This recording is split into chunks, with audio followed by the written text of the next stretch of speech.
آج دنیا میں 3 ایسے شہر ہیں جن کے بارے میں خود رسول اللہ صلی اللہ علیہ وسلم کی خواہش تھی کہ مسلمان ان شہروں کو فتح کرے۔ پہلا شہر مکہ تھا جسے نبی کریم صلی اللہ علیہ وسلم نے خود فتح فرمایا۔ دوسرا شہر بیت المقدس تھا جسے مسلمانوں کے خلیفہ حضرت عمر بن خطاب رضی اللہ عنہ نے فتح کیا، اور تیسرا شہر تھا اس زمانے کی سپر پاور رومن ایمپائر کا دارالحکومت قسطنطنیہ، جسے آج استنبول کہا جاتا ہے۔ مکہ اور بیت المقدس تو مسلمانوں نے ابتدائی 10 سالوں میں فتح کر لیے، لیکن یہ تیسرا شہر اگلے 800 سال تک بے شمار کوششوں کے باوجود مسلمان فتح نہ کر سکے۔ آخر کار 800 سال بعد ایک مسلمان بادشاہ نے یہ شہر فتح کر لیا۔ اس بادشاہ کی عمر صرف 21 سال تھی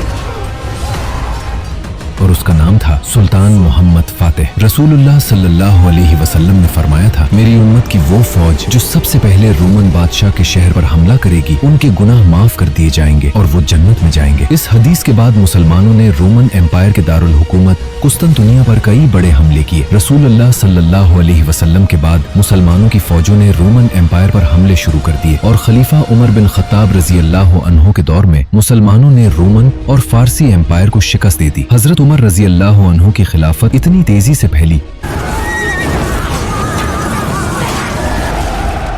کہ صرف 10 سالوں میں مسلمانوں نے وسیع علاقے فتح کر لیے۔ یہاں ایک اہم بات یہ ہے کہ خلافت راشدہ صرف 30 سالوں میں مدینہ سے قسطنطنیہ کے بہت قریب پہنچ چکی تھی، جہاں سے آگے بس تھوڑا سا راستہ باقی تھا۔ لیکن حضرت عمر رضی اللہ عنہ کے بعد مسلمانوں کو یہاں تک دوبارہ پہنچنے میں 800 سال لگ گئے۔ اس سے اندازہ ہوتا ہے کہ خلافت راشدہ کی طاقت کتنی عظیم تھی۔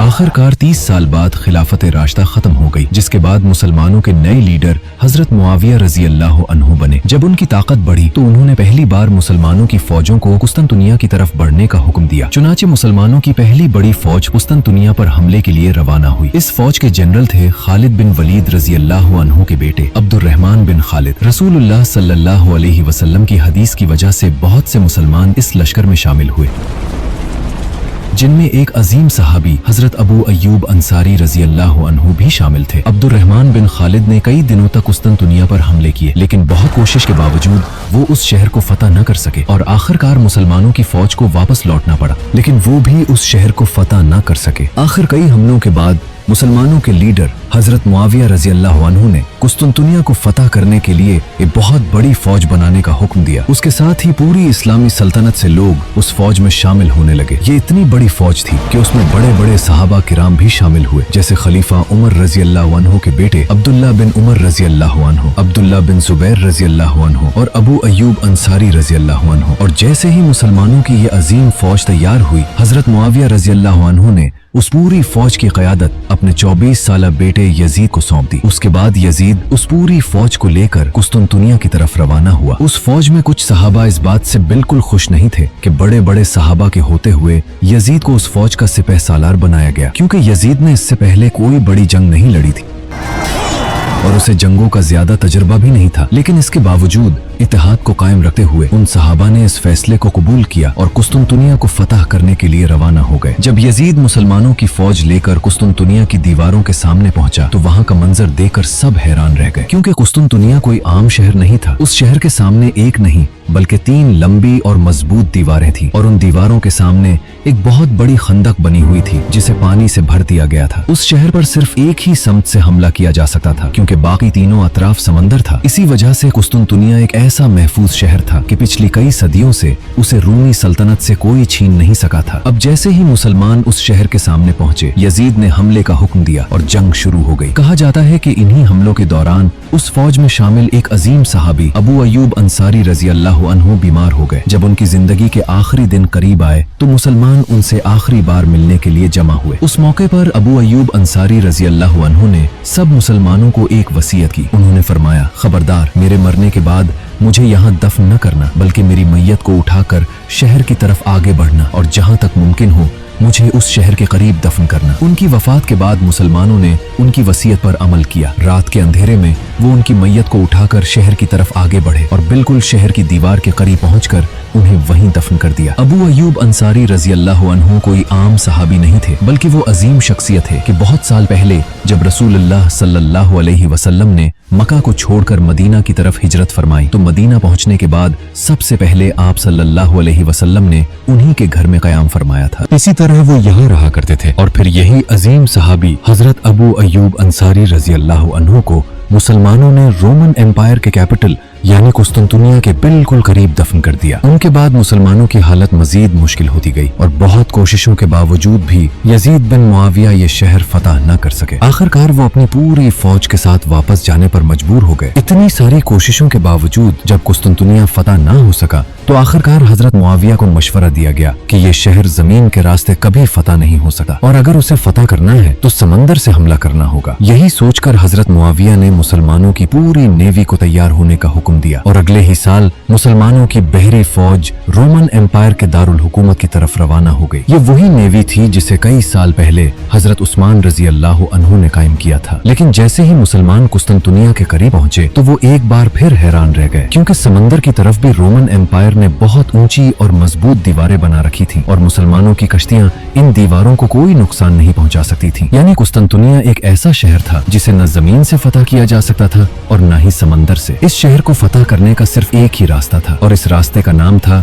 गोल्डन हारन। ये एक तंग समंदरी रास्ता था जहाँ से शहर के अंदर दाखिल होना मुमकिन था, यानी जो भी इस गोल्डन हारन तक पहुँच जाता वो कुस्तुनतुनिया के अंदर दाखिल हो सकता था। इसीलिए मुसलमानों की नेवी तेजी से इस तरफ बढ़ने लगी। लेकिन अचानक मुसलमानों की सारी कश्तियां रुक गईं, क्योंकि रोमन एम्पायर ने इस रास्ते पर एक बहुत बड़ी लोहे की चैन लगा रखी थी जो एक किनारे से दूसरे किनारे तक फैली हुई थी और इस चैन के पीछे उनकी पूरी बहरिया तैयार खड़ी थी। जब भी मुसलमान इस चैन को तोड़ने की कोशिश करते रोमन फौज तीर बरसाकर उन्हें पीछे हटा देती। मुसलमानों ने बार बार कोशिश की लेकिन कामयाब न हो सके। आखिरकार मुसलमानों को समझ आ गया कि इस तरह ये शहर फतह नहीं हो सकता, इसीलिए उन्होंने नई हिकमत अमली अपनाई। मुसलमानों ने समंदर से शहर का मुहासरा कर लिया और एक दूसरी फौज ने जमीन से शहर के तमाम रास्ते बंद कर दिए। अब मुसलमानों का मंसूबा ये था कि वो शहर को घेर कर बैठे रहेंगे और जब शहर के अंदर खुराक खत्म हो जाएगी तो रोमन खुद बाहर निकल आएंगे और तब मुसलमान उन्हें शिकस्त दे देंगे। चुनांचे मुसलमान सब्र के साथ शहर के बाहर मुहासरा किए बैठ गए और उनका ये मंसूबा वाकई कामयाब होने लगा। आहिस्ता आहिस्ता शहर के अंदर खाने पीने की चीजें खत्म होने लगी। ये देखकर रोमन बादशाह पहली बार खौफजदा हो गया और जब उसे कोई रास्ता नजर न आया तो उसने पूरे शहर में ऐलान करवा दिया कि जो कोई ऐसा नया और खतरनाक हथियार बनाएगा जो हमें मुसलमानों से बचा सके उसे बेशुमार इनाम दिया जाएगा। अब जब मुसलमान बाहर मुहासरा किए बैठे थे तो शहर के अंदर हर तरफ एक नए और खौफनाक हथियार की तैयारी शुरू हो चुकी थी। बादशाह के ऐलान के बाद साइंसी तजर्बात शुरू हो गए। कई सालों की मेहनत और मुसलसल कोशिशों के बाद रोमन बादशाह को एक ऐसी खतरनाक इजाद हासिल हुई जिसके बारे में उससे पहले पूरी दुनिया में किसी ने सोचा भी नहीं था। उस नई टेक्नोलॉजी का नाम था ग्रीक फायर। एक दिन अचानक जब मुसलमानों की कश्तियां शहर के बाहर पुरसुकून अंदाज में खड़ी थीं और सिपाही आराम कर रहे थे तो उन्होंने देखा कि रोमन पहली बार शहर के सामने लगी हुई बड़ी जंजीर को खोल रहे हैं। जैसे ही वो जंजीर नीचे गिरी मुसलमानों में खुशी की लहर दौड़ गई। उन्हें लगा कि अब फतह करीब है। मुसलमान अपनी कश्तियों को पूरी रफ्तार से गोल्डन हून की तरफ ले गए। लेकिन जैसे ही वो रोमन कश्तियों के करीब पहुंचे उन्होंने एक अजीब मंजर देखा। रोमन जहाजों के अगले हिस्से पर एक अनोखी मशीन नस्ब थी। अचानक उन मशीनों से खौफनाक आवाजें आने लगी और फिर रोमन्स ने अपनी ग्रीक फायर वाली मशीनें चला दी। चंद ही लम्हों में मंजर बदल गया। शदीद आग के शोले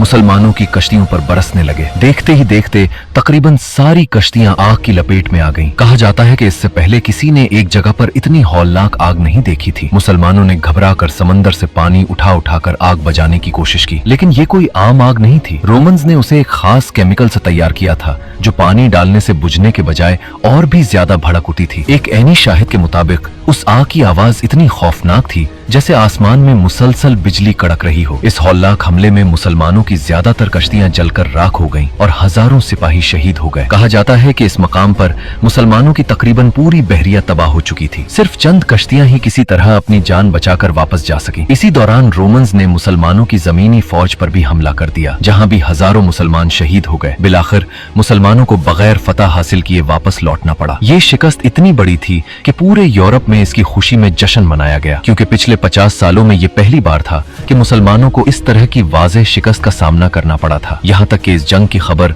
उस जमाने की चीन की किताबों में भी दर्ज की गई, जो आज तक मौजूद है। ये थी कुस्तंतनिया को फतह करने की उमवी खिलाफत की पहली कोशिश, जो नाकामी पर खत्म हुई। इस शिकस्त के बाद मुसलमान इतने कमजोर हो गए कि अगले 40 साल तक उन्होंने दोबारा कुस्तंतनिया की तरफ रुख करने का सोचा भी नहीं। कुछ अरसे बाद हजरत मुआविया रजी अल्लाह अन्हु का इंतकाल हो गया और उनके बाद यजीद बिन मुआविया हुक्मरान बने। लेकिन उनके इख्तदार में आते ही कई बड़े सहाबा उनके खिलाफ खड़े हो गए, जिसके नतीजे में मुसलमानों के दरमियान एक नई खाना जंगी शुरू हो गई। तवील और शदीद लड़ाइयों के बाद बिलाखिर बनु उमैया ने इस खाना जंगी में कामयाबी हासिल की और एक बार फिर पूरी मुस्लिम दुनिया पर अपनी हुकूमत मजबूत कर ली। 40 साल गुजरने के बाद जब उमैयद कैलिफेट अपनी ताकत के उरूज पर थी, तो बनु उमैया के एक नए खलीफा सुलेमान इब्न अब्दुल मलिक ने कुस्तुनतुनिया को फतह करने का एक और बड़ा फैसला किया। खलीफा के हुक्म पर एक अजीम लश्कर तैयार किया गया। इस बार मुसलमानों की फौज पहले से कहीं ज्यादा बड़ी और ताकतवर थी। इसमें तकरीबन 1.5 लाख सिपाही शामिल थे, जिनके पास जदीद हथियार,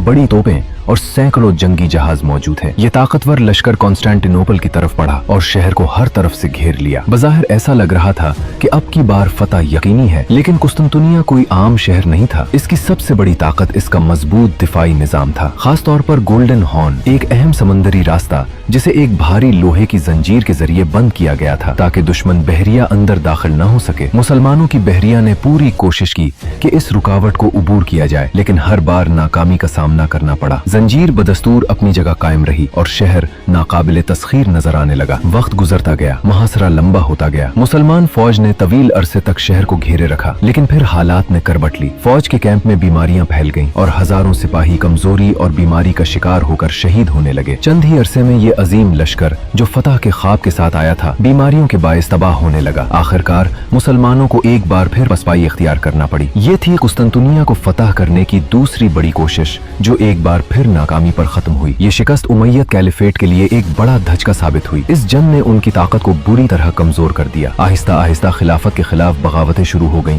और आखिरकार बनु उमैया की हुकूमत खत्म हो गई। इनके बाद एक नई ताकत उभरी, अब्बासिद कैलिफेट। अब्बासी खिलाफत ने माजी की नाकामियों से सबक हासिल किया। उन्होंने समझ लिया कि कुस्तुनतुनिया को फतह करना आसान नहीं, इसीलिए उन्होंने अपनी पूरी खिलाफत के दौरान इस शहर पर हमला करने से गुरेज किया। यूं कुस्तुनतुनिया एक ऐसा नाकाबिले तस्खीर शहर बन गया जिसे मुसलमानों के बड़े बड़े हुक्मरान भी फतह न कर सके। लेकिन तारीख यहाँ खत्म नहीं होती। वक्त गुजरा, सल्तनतें बदली और हालात ने एक नया रुख इख्तियार किया। और फिर एक दिन सिर्फ 21 साल के एक नौजवान ने वो कारनामा अंजाम दिया जो बड़े बड़े बादशाह न कर सके थे। इस नौजवान का नाम था महमद सेकंड मोहम्मद फातेह।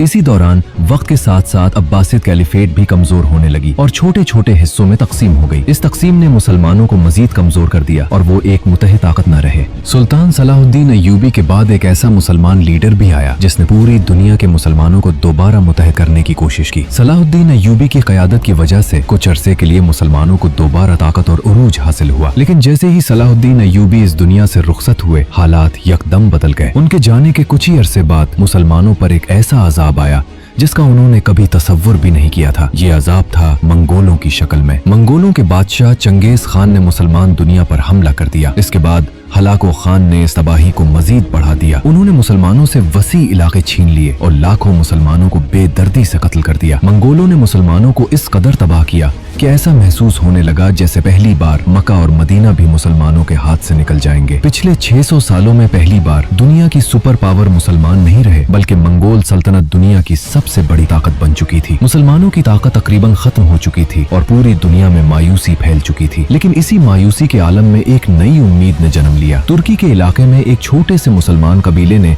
अपनी एक छोटी सी रियासत कायम की। इस कबीले के सरदार का नाम था अर्तुगरुल। अर्तुगरुल ने सबसे पहले अपने छोटे से कबीले को मजबूत बनाया, उसे एक ताकतवर कबीले में तब्दील किया और फिर आहिस्ता आहिस्ता छोटे छोटे इलाकों को फतह करना शुरू किया। अर्तुगरुल के बाद इसका बेटा इस कबीले का सरदार बना और यही बेटा आगे चलकर अपने कबीले को एक छोटी सी सल्तनत में तब्दील करने में कामयाब हुआ। इस बेटे का नाम था उस्मान अव्वल। उस्मान के नाम से ही आगे चलकर सल्तनत उस्मानिया की बुनियाद रखी गई। अरबी में उस्मान कहा जाता है, जबकि जब ये नाम यूरोप पहुंचा तो उसे ऑटोमन कहा जाने लगा और इसी से ऑटोमन एम्पायर का नाम वजूद में आया। यही छोटी सी उस्मानिया सल्तनत आगे चलकर मुसलमानों की आखिरी बड़ी सुपर पावर बनी, जिसे आज भी पूरी दुनिया याद करती है। आहिस्ता आहिस्ता ये सल्तनत फैलने लगी, यहाँ तक कि उस्मानिया सल्तनत वो पहली मुस्लिम ताकत बनी जिसकी फौजों ने समंदर उबूर करके यूरोप पर हमले किए। वक्त गुजरता गया और आखिरकार एक ऐसा वक्त आया जब उस्मानिया सल्तनत के एक बादशाह ने फैसला किया कि अब वो एक बार फिर मुसलमानों की तरफ से कुस्तंतनिया को फतह करने की कोशिश करेगा। ये शहर था कुस्तंतनिया, एक ऐसा शहर जिसे फतह करना सदियों से मुसलमानों का ख्वाब था। 700 साल के बाद यहाँ से मुसलमानों की कुस्तंतनिया को फतह करने की तीसरी कोशिश का आगाज हुआ। उस्मानिया सल्तनत के बादशाह सुल्तान बायजीद ने एक बड़ी फौज जमा की और कुस्तंतनिया पर हमला कर दिया। यूं मुसलमानों ने एक बार फिर 700 साल बाद कुस्तंतनिया को फतह करने की कोशिश शुरू कर दी।